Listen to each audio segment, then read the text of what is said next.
Video में हम अध्ययन करेंगे आयनिक यौगिकों के सूत्र लिखने की विधि के बारे में कि किसी भी प्रकार के अगर आयन हमको मालूम हो तो उन आयनों के द्वारा उनका सूत्र कैसे लिखा जाए, किस प्रकार लिखा जाए, कि जो आयनिक यौगिकों का सूत्र होता है वो किस नियम के तहत लिखा जाता है, उसके बारे में जानकारी प्राप्त करेंगे।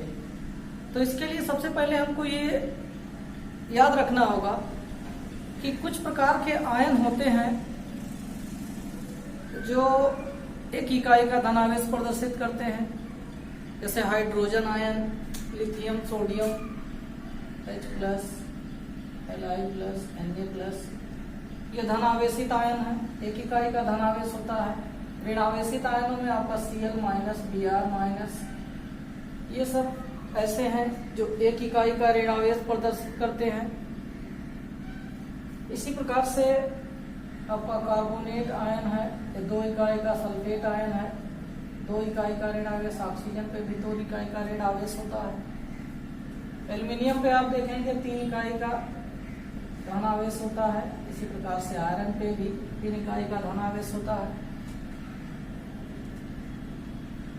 तो ये चीजें हमको देखना होगा कि किस प्रकार से आयन जो होते हैं उन पे कितने इकाई का धनावेश या कितने इकाई का ऋणावेश मौजूद होता है। जैसे Cu, Mg, इन पर 2 इकाई का धनावेश होता है। तो इस प्रकार से ये सारी चीजें हमको अपने दिमाग में रखना पड़ेगा, याद रखना पड़ेगा, तो हम आसानी से आयनिक यौगिकों के सूत्र ज्ञात कर सकते हैं।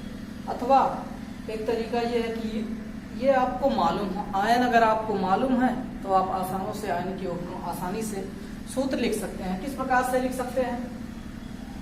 सबसे पहले तो आपको यही जानकारी होनी चाहिए कि जो आयन है वो धनावेशित है, और अगर धनावेशित है तो उस पर कितने इकाई का धनावेश है, अगर ऋण आवेशित है तो उस पर कितने इकाई का ऋण आवेश है। ये चीजें आपको मालूम होना चाहिए। अब इसके लिए कुछ दिए हुए नियम है, बहुत आसानी से उन नियमों का पालन करके हम आसानी से आयनिक यौगिकों का सूत्र को लिख सकते हैं। जिसमें सबसे पहले क्या है कि जो आयन है, आयनिक यौगिक जो है प्रायः कम से कम एक धन आयन और एक ऋण आयन से मिलकर बना होता है।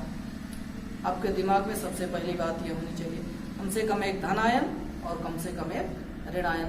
एक से अधिक हो सकता है, आयनों की संख्या एक से अधिक हो सकती है, एक से अधिक धनायन भी हो सकता है, एक से अधिक ऋणायन भी हो सकता है, लेकिन कम से कम एक धनायन और एक ऋणायन रहेगा।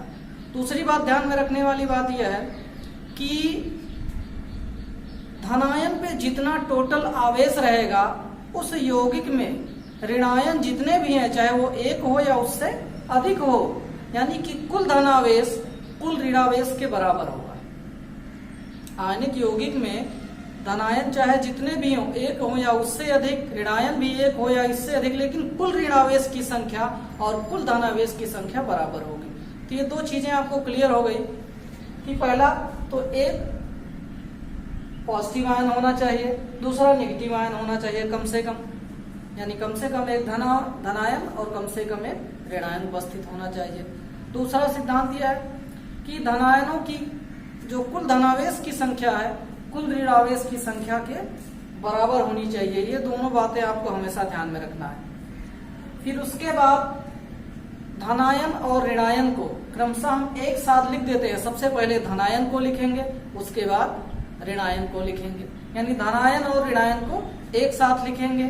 और उसके बाद हम क्या करते हैं, जो धनायन की संख्या है वो ऋणायन की संयोजकता होती है और जो ऋणायन की संख्या है वो धनायन की संयोजकता होती है। और दोनों के साथ यानी धनायन या ऋणायन के साथ, मान लिया आपको अन्य उदाहरण की सहायता से समझाते हैं। Na+ है और Cl-, इस पे भी एक इकाई का धनावेश है, इस पे भी एक इकाई का ऋणावेश है। अब हम क्या करेंगे कि सबसे पहले धनायन Na+ और Cl- दोनों को एक साथ लिख देंगे और दोनों को कोष्टक लगा देंगे। ये सबसे पहले आपको करना है। अब उसके बाद क्या करेंगे, ऋणायन कितना है, ये फर्स्ट पार्ट हो गया। दूसरे स्टेप में आप क्या करेंगे, यहाँ पर टोटल ऋणावेश कितना है, 1 है। तो इसके जो ऋणावेशों की संख्या है वो धनायन की संयुक्ता होगी, यहाँ हम लिख देंगे। और धनायन पे जितना धन आवेश है कुल, वो हम ऋणायन के साथ यहाँ पर लिख देंगे। अब इसके बाद देखेंगे धनायन या ऋणायन के आवेशों की संख्या यहाँ नीचे 1 है, तो 1 लिखा नहीं जा सकता है इस नाते, क्योंकि 1 आप नहीं भी लिखेंगे तब भी माना जाएगा 1 लिखा हुआ है। अब इसके बाद हमको करना क्या है कि अनावश्यक कोष्टक, अनावश्यक कोष्टक से क्या मतलब है वो भी आप जान लीजिए। आयन भी 2 प्रकार का होता है, धनायन ऋणायन तो होता ही है, लेकिन उसके साथ साथ एक परमाणविक आयन होता है और बहुपरमाणविक आयन होता है। एक परमाणविक आयन और बहुपरमाणविक आयन में क्या है, जैसे Na+, ये एक तत्व है, ये एक परमाणविक आयन, कैसा है, एक परमाणविक आयन। और बात करते हैं हम SO4 पे डबल माइनस, सल्फेट आयन है। ये सल्फेट आयन ये बहुपरमाणविक आयन है, कैसा है, बहुपरमाणविक, ये बहुपरमाणविक आयन है। क्यों, क्योंकि इसमें परमाणुओं की संख्या 1 से अधिक है।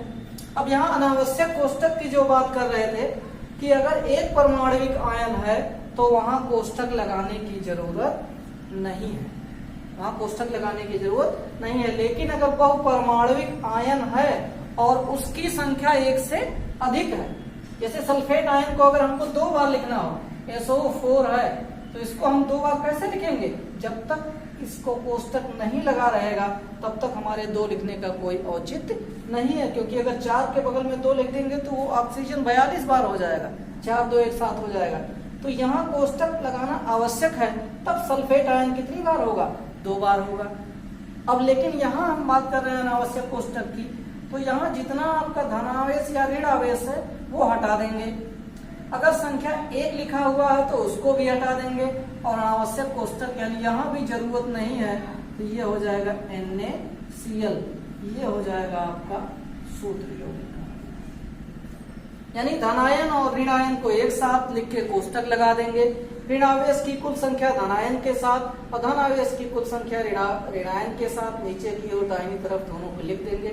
फिर अनावश्यक कोष्टक होगा तो उसको हम हटा देंगे, जरूरत नहीं है। और संख्या 1 है तो उसको भी हटा देंगे। अब यहाँ कुछ ऐसे भी उदाहरण आते हैं कि अगर हमको यहाँ भाग भी देना पड़े, सरल अनुपात निकालना पड़े, तो वो भी निकाला जाता है। जैसे उदाहरण के लिए दूसरे तरीके का उदाहरण आपको बता दिया जाए,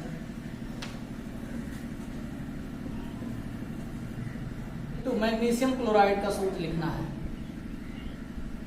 मैग्नीशियम क्लोराइड का सूत्र लिखना है। तो अगर हमको मैग्नीशियम क्लोराइड का सूत्र लिखना है तो हमको ये मालूम होना चाहिए कि जो मैग्नीशियम है उस पर कितने इकाई का धनावेश होता है। यानी मैग्नीशियम किससे मिलकर बना है, Mg से और Cl से। Mg से मिलकर बना है, किससे बनकर बना है, Cl से मिलकर बना है। तो Mg पे धनावेश होता है कि ऋणावेश होता है। अगर धनावेश है तो कितने इकाई का है, ऋणावेश है तो कितनी इकाई का है। तो हमको मालूम है कि Mg पर कितना होता है, डबल प्लस, और Cl पे कितना होता है, सिंगल माइनस, क्लोराइड आयन। तो हम स्टेप की शुरुआत वहीं से फिर करेंगे कि Mg पे डबल प्लस लिखेंगे, कोष्टक लगा देंगे। फिर Cl पे सिंगल माइनस लिखेंगे, यहाँ भी कोष्टक लगा देंगे। अब इसके बाद आपको क्या बताया गया, दूसरे स्टेप में क्या करना है कि ये जो ऋणायन की संख्या है वो धनायन वाले कोष्टक के बाहर लिख देंगे। कहाँ लिख देंगे, इसके बाहर। एक ऋणायन है तो 1 लिख देंगे, और यहाँ जो धनायन की संख्या है वो ऋणायन वाले कोष्टक के साथ, यहाँ कितने धनायन है, 2, तो हम यहाँ कितना लिख देंगे, 2 लिख देंगे। अब इसके बाद बताया गया कि लास्ट में हम क्या करते हैं कि अगर धनायन या ऋणायन की जो संख्या नीचे लिखी गई है, अगर उसका और अनुपात सरल हो सकता है तो हम उसको सरल कर लेंगे। यानी अगर 2 या 3 या 4 से भाग दिया जा सकता है तो भाग दे देंगे। तो यहाँ तो भाग जाएगा नहीं, क्योंकि ये सिंगल है और ये 2 है। अगर यहाँ 2 होता, 4 होता तो हम 2 से भाग दे देते, यहाँ 1 आ जाता, यहाँ 2 आ जाता। लेकिन ये चूंकि सरल अनुपात में है ही। अब यहाँ हम क्या करेंगे, अनावश्यक कोष्टक प्लस माइनस का चिन्ह ये सब हटा देंगे। तो यहाँ कोष्टक लगाने की जरूरत नहीं है, प्लस का चिन्ह भी हटाना है। और एक संख्या लिखा है तो 1 आप नहीं लिखेंगे, तब भी Mg 1 ही माना जाएगा। और यहाँ Cl कितनी बार है, 2 बार है, तो तो इसीलिए हमको यहाँ 2 लगाना पड़ेगा, माइनस भी हटा दिए, अनावश्यक कोष्टक भी हटा दिए। तो ये सूत्र हो गया मैग्नीशियम क्लोराइड का, इसी प्रकार से लिखते हैं। एक दूसरा उदाहरण भी अन्य उदाहरण के माध्यम से आपको समझाते हैं। उदाहरणों की सहायता से आयनिक यौगिकों का सूत्र लिखने की विधि जब आपको समझ में आ जाएगी तो नियम आपको अपने आप याद हो जाएगा कि क्या करना है, कैसे करना है। जैसे आपको अगर एल्यूमिनियम सल्फेट का सूत्र लिखना है, या दे दिया कि Al+3 आयन, Al+3 आयन और SO4 पे डबल माइनस, एल्यूमिनियम और सल्फेट आयन की सहायता से एल्यूमिनियम सल्फेट का सूत्र लिखना है। तो कैसे लिखेंगे हम एल्यूमिनियम सल्फेट का सूत्र? देखिए, फिर वही नियम आपको बताया गया कि पहला जो स्टेप है, सबसे पहले हम दोनों को एक साथ, धनायन को पहले लिखकर कोष्टक लगा देंगे और उसके बाद ऋणायन को लिखकर कोष्टक लगा देंगे। ये हो गया। अब इसके बाद हम क्या करेंगे, ये थोड़ा अलग तरीके का है। क्या बताया गया कि फिर उसी तरह से ये दोनों स्टेप आप आगे बढ़ाएंगे। करना क्या है, ये जो ऋणावेश की संख्या है ऋणायन के साथ, वो हम धनायन के नीचे लिखेंगे, और धनावेश की जो संख्या है वो हम कहाँ लिखेंगे, ऋणायन के साथ नीचे की ओर लिखेंगे। ये करना है। फिर अगले स्टेप में हम देखेंगे, अगर भाग दिया जा सकता है 2 या 3 से, तो 2 से इसमें भाग जाएगा, लेकिन इसमें नहीं जाएगा। इसमें 3 से जाएगा तो इसमें भाग नहीं जाएगा, यानी हमको भाग देने की जरूरत नहीं है।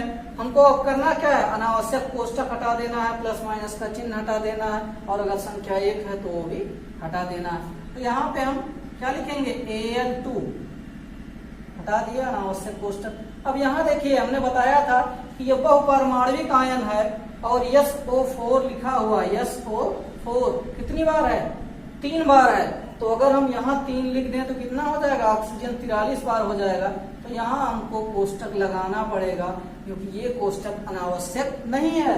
यहाँ सल्फेट आयन 3 बार है, केवल माइनस का चिन्ह हटा सकते हैं, कोष्टक हमको लगाना पड़ेगा। तो ये एल्यूमिनियम सल्फेट का सूत्र हो जाएगा। तो इस प्रकार से हम किसी भी प्रकार के अगर आयन मालूम है तो उन आयनों के द्वारा आयनिक यौगिकों के सूत्र लिख सकते हैं बहुत ही आसानी से। ठीक।